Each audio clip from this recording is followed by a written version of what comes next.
Somebody just messaged me and said, now I understand why you like Kumasi so much. Oh dear.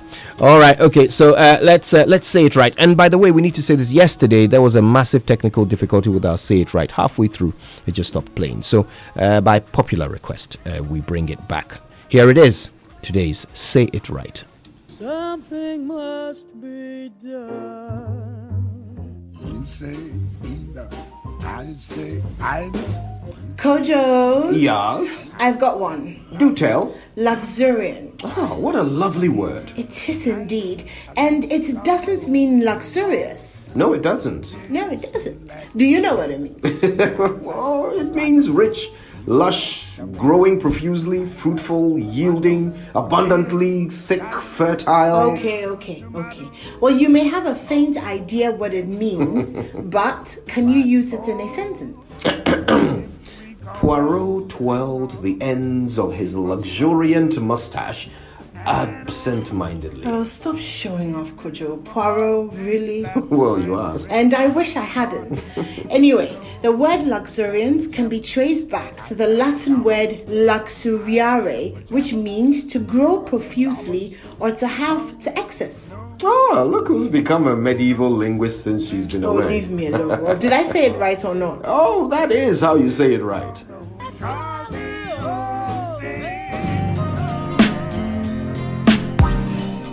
Cool. All right then. So 6:38 is the time. Let's get into the headlines, shall we? Yes, and we're starting off with politics. The Daily Statesman says the youth of Ghana can't trust Mahama. That's according to the national organizer of the NPP, Samia Oku. And to the Chronicle, Rollins advises Mali coup makers, says Western powers have hung multi-party democracy around our necks. All right, I'm staying with politics. On the front page of the Daily Guide, that story about the Mali coup leaders meeting Rollins. The Daily Guide is not reporting it as a warning, but some of the newspapers are. On the front page of the New Crusading Guide, okay, there we go. Rollins warns Malian coup makers. John Mahama is a hindrance to youth development. That's from CVM.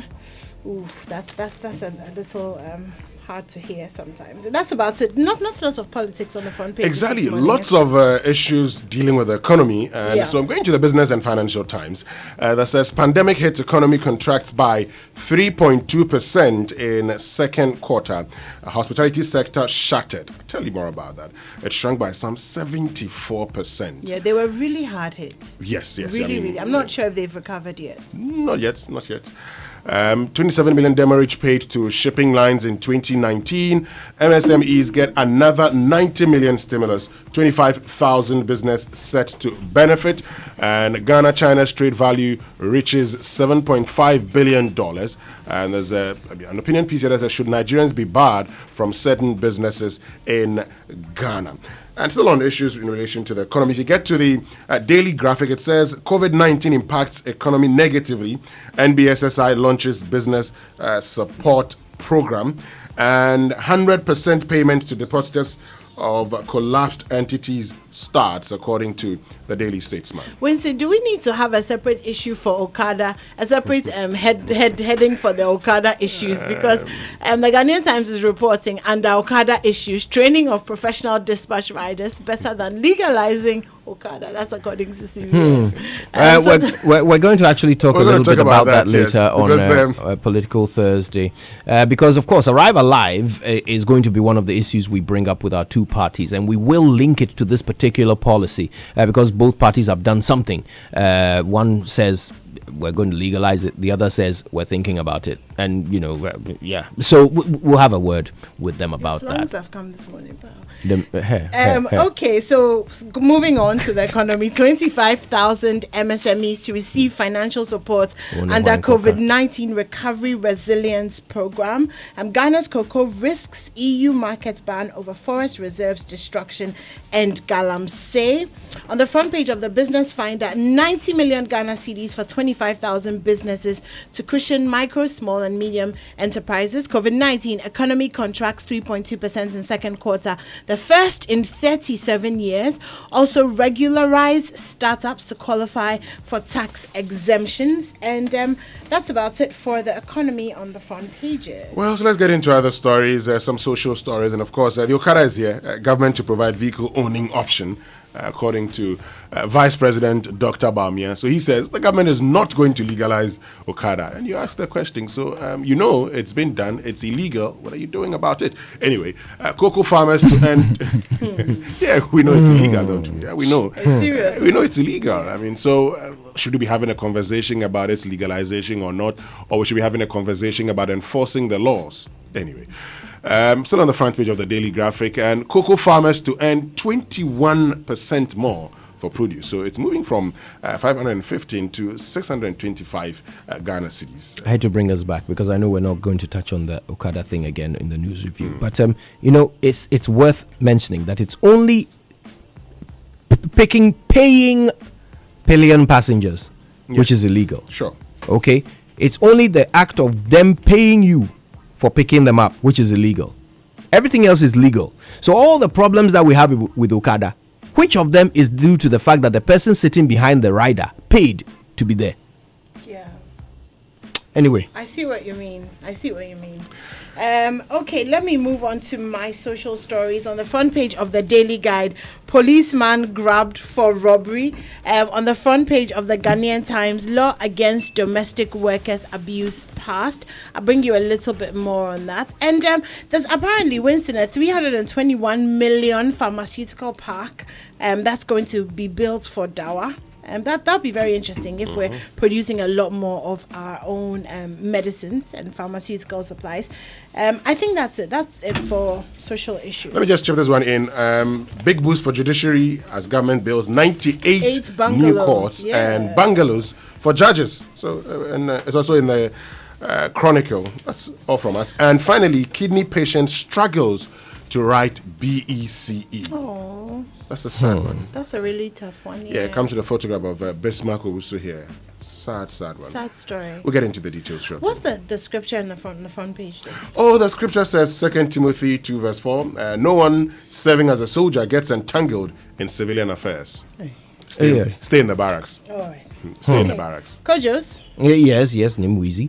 Let's do the online review. It's brought to you by Zenith Bank in your best interest and Goyle Good Energy. So going cashless has never been this convenient and exciting. Goyle e-payment systems are now compatible with GH-Link, the national payment platform, so that you can use your GH-Link card on Goyle point-of-sale machines to buy fuel or lubricants from any of Goyle's over 400 stations across the country, which means that when you make a payment, it will be recorded on your monthly bank statement so you can track and manage your expenses. So go cashless and protect yourself and stick to all the COVID-19 protocols in these times. Goyle Good Energy, Goyle Yenara Yenze.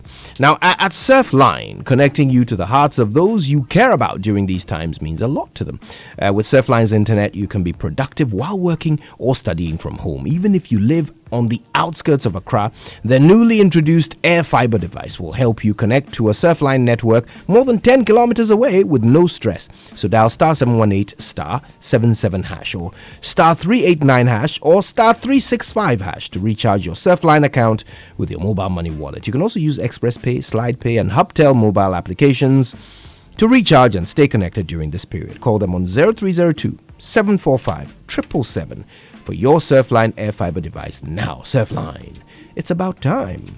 Okay, so let's settle for some stories, shall we?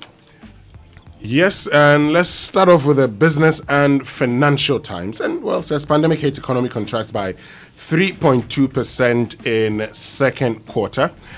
And it says the country's economy in the second quarter of 2020 faced the full rigors of the coronavirus pandemic as growth for the first time in about 4 decades contracted, largely occasioned by the hospitality sector's abysmal performance. Maybe we should be checking online stories. In fact, why don't we go through very quickly some headlines online and then we'll settle for the detail of that particular story. I'm interested. So myjoyonline.com has, we will not legalize Okada business. Bawumia promises a better alternative. So I'm a magazine to go digital under NDC government. That's according to John Mahama. Digital, like How? Okay. Other online stories include this one. CityNewsroom.com says ex-staff of collapsed fund management firms appeal for salary arrears. Yeah, that's still yet to be dealt with, isn't it? Asset base of defunct microfinance firms and others was short by 4 billion Ghana cedis. That's according to the receiver. Now, I would love to interview the receiver. There are things I would love to know about the banking crisis and how it's all being managed. The Sun.co.uk has this one. Prime Minister's pledge, Boris Johnson to unveil £546 million winter rescue package to fight off COVID-19 in care homes. Now, that's very thoughtful. Very, very necessary. Okay, Winston, so that story. Yes, Kojo, so if you go to the the tourism and hospitality sector, we are told that it contracted by 79.4%. This year? Yeah, no, the second quarter. That's from April to June, to end of June. Wow. So that's what we are looking at. It contracted by 79.4%. But the Daily Graphic adds a twist to it that says that, look, Ghana's economy, if you look at the African continent, our contraction compares favorably with countries such as Nigeria and South Africa, whose economic contraction was by 6.1%, that's for Nigeria, and 17.1% for South Africa. Globally, you're looking at... Wait. They only contracted by 6% and 17%? That's not only a lot, 6.1%. They contracted by... We contracted by 79.4%. 3.2%. The tourism sector, which played a major role, contracted by 79%. Right, okay. Oh, you're talking about the economies in general. In general, yeah. Right, see, that's where you had it. Yes. So, on the global front, the economy of the United Kingdom shrunk by 21%, that of Germany by 11.7%, France by 19%, and the United States by 9.1%. So how do we do it? Well, economies generally are propelled by, movement and consumption. Movement will lead to consumption will lead to the growth of an economy. And so over the period when we started the lockdown, many of us were not moving. And one of the things that happens to our tourism or sector is that many of those who patronize them are those who come into the country. Right. So okay, you're explaining why our tourism sector shrunk by such a large number. I'm thinking, how did we manage to prevent our economy from shrinking as much as our neighbors and other countries' economies did? Well, that I cannot tell you now. I need to look at what they did, and that'll be, it'll be interesting because, look, everybody was locked down, right? So I wonder what was happening to our exports, Even our imports were suffering, and these are also things that but our services sector grew by 74%. So that's it? Yeah, that's it. Telecommunications, for instance, grew by 74%. And it's deemed, there's the explanation that, around that time, many people found themselves home. Oh, yes. They're using lots of data, they're having lots of communication. So that certainly would have affected 74%. That's massive. Yeah, the growth in that particular sector. Okay. But when it comes to other sectors, which were hardly hit, people had to go home, and so the manufacturing, the industry sector was certainly going to be hard hit by COVID-19. Now, I love my people in the telecommunications sector, but I'm wondering if they grew by 74%, what's in it for us, the customers, right? What's in it for us? They've now even got a cut on CST. So yeah, why seriously, why are their products and services still pretty much the same price? In some cases, actually, they got more expensive during the year, right? So That's why? a good question. Yeah, what's in it for us? That's a good question. But staying with the economy, yesterday the Minister of Employment and Labour Relations, Ignatius Bafo, was speaking, or two things that he was speaking about. First was the fact that there was a survey, and Winston and I were discussing, and he said there were about 11,000 lost jobs in Ghana due to the COVID-19 pandemic. Obviously, because only 44,000, the survey consisted of 44,000. So I'm sure it's a reflection of the greater, because we know that a lot of people lost their jobs during this COVID-19. Out of this 44,000, 17,685 employees had pay cuts, because what some of these companies were doing was they were running shifts, and so obviously the amount of hours that you're working would come down. And I remember that happened a lot in the tourism sector as well, because I remember when I went round to speak to some of the hotels, they had cut down on their contract staff, and were also running shifts as well. And obviously, if you're working less, then you're getting paid less. So we're hoping for some sort of recovery as the year goes on. But something else, you're not hopeful? Well, I am, because, once The lockdown has been lifted, and there's a bit of there's a lot of ease of restriction movement. People are going around, and I started by telling you, once people are moving around, even though certain areas, for instance, in the hospitality sector, some people are still a bit skeptical. I'll tell you what people are not skeptical about: not wearing face masks. Because people are still not wearing face masks. In fact, fewer people are wearing face masks. So those who started wearing it are stopping. But I was home for a few weeks, right? So I came out after a while, and I was asking a friend of mine, is COVID gone? Because a lot of the restrictions or the lot of the care that we were taking has gone down a lot. When you go to supermarkets, they're not, as intense about wash your hands before you come in. They're more willing to kind of spray you with sanitizer, or they act as if you're more responsible for yourself. So that vigilance has definitely gone down. But that's just by the way. There's a law now against domestic workers' abuse. So if you're going to get a house girl or house boy, or a nanny, which is something that a lot of us do, and a lot of us rely on these services to be able to work and have people look after our kids. If you are going to do that, well, now the new regulation will require that the employer and the domestic worker enter into a written contract of employment, which will stipulate the conditions of service and related matters. Now, the minister was speaking about the fact that even though domestic workers are about 0.5% of the total labor force, they're still suffering a lot of indecent working conditions. So you find that a lot of nannies and staff are being paid as little as 200 cedis, 300 cedis a month. And because they stay at home with us, they're also exposed to abuse, and there's nothing really protecting them. You can't give notice. You find that people are just sacked. They're not being paid enough. They're being abused. They're being yelled at. There's a law now for all of that. Right. 1,944 domestic workers were hurt. The report is 2 years ago, but they were hurt 2 years ago from working at home, and they received no compensation and no support. And these are the ones we know about. Yeah, these are the ones we know about. Because there was no law to support them. So it's just brought up a question in my mind. Okay, so which ministry sponsored this bill? This is the Ministry of Employment and Labor Relations, in collaboration with the Parliament of Ghana. All right then. So of course, every law is passed in Parliament, but it was sponsored in this case by the Ministry of Employment. I wonder, is it part of the process of bringing a bill to Parliament that you will also include an enforcement schedule or an enforcement plan? Yeah.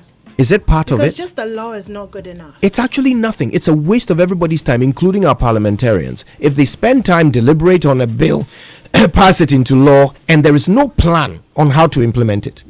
There are thousands, hundreds of thousands of house helps. Yeah. I wonder, there's probably something like 2 out of every 10 houses probably has a house help. Or more. Yeah. Okay, we live in the city, so we probably see it a lot more. But something like that. Okay. So how many house helps are there in this country who ought to be affected and protected by this law? Do we know? Do we know where they are? Are they registered? Do we even know how we'll go about enforcing it? These house helps, will they ever get to know that a law has been passed on their behalf? So that if something happens, they'll know where to go and report it to? Can this law ever be enforced? Is there a plan on how to enforce it, or have we just wasted everybody's time in Parliament speaking beautiful English, writing it all down, passing it as a law so that somebody can take credit for it, but no citizen will benefit from it? Well, I think the reason why we're discussing it now is that a law has been passed, and once you discuss the law also, that this is the law that has been passed, and so going forward, this is what you should do.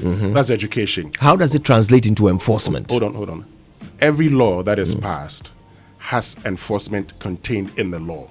That says, if you don't do this, you get this. So, if it is reported that you haven't done this, the punishment stipulated in the law applies to you. So that happened with Okada.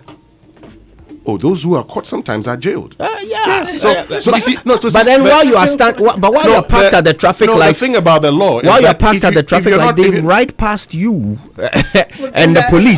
And the police. Okay, so when I talk about an enforcement plan, I don't mean the theory of it. I don't mean the theory of it that if you are caught, this happens. No, I want a plan. Like, this is how we are going to go about enforcing this law in that environment to ensure that nobody gets away with it. Time for the BBC, though. We'll talk more about this. We've got Okada coming up, right? So we'll talk a bit more about this. BBC, though, right now.